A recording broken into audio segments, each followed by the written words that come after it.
Hi friends, welcome back to my channel Deepak's gallery. B Tech అయిపోయిన తర్వాత ఇంకెన్ని రోజులు ఖాళీగా ఇంట్లో కూర్చుంటామని నేను మా ఫ్రెండ్ అయితే హైదరాబాద్ కు వచ్చేసాము కోచింగ్ తీసుకుందామని. ప్రాణాలు పణంగా పెట్టి మరి బస్ బుక్ చేసుకున్నాము.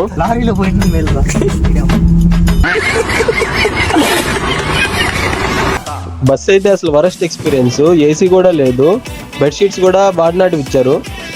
ఏసీ కోసం డ్రైవర్స్ దగ్గరికి వెళ్ళి అడిగితే వాళ్ళు ఏమన్నారంటే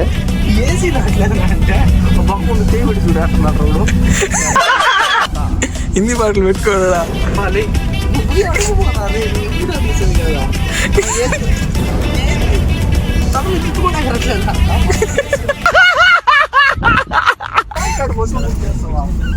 ఏమో 130, 160 పోతున్నాడు. ఇక వానాకాలం, ఆ వానాకాలంలో మళ్ళీ నెల్లూరు అంతా వరదలంట. వరదల్లో అంత ఫాస్ట్ అవసరమా? ఫాస్ట్ పోయినా ఇబ్బంది లేదు, మాకు అసలే లాస్ట్ సీటు. ఎగిరి కొడతాం లేదు బస్సు. నిద్ర లేదు, పాడు లేదు, ఏం లేదు, నిద్రే పోలేదు అసలు. నేను చెప్పాను ఒక సుత్తి ఎత్తుకోరాదా, సుత్తితో అయినా ఏదైనా ఇబ్బంది అయితే పగలగొట్టి వెళ్ళిపోవచ్చు అని. నేను సేఫ్ గా రీచ్ అవ్వాలని అందరి దేవుళ్ళకి మొక్కుంటా నైట్ అంతా జాగారం చేశాను. బతికుంటే నెక్స్ట్ వీడియోలో కలుసుకుందాం. Until then bye. Please subscribe చేసుకోండి.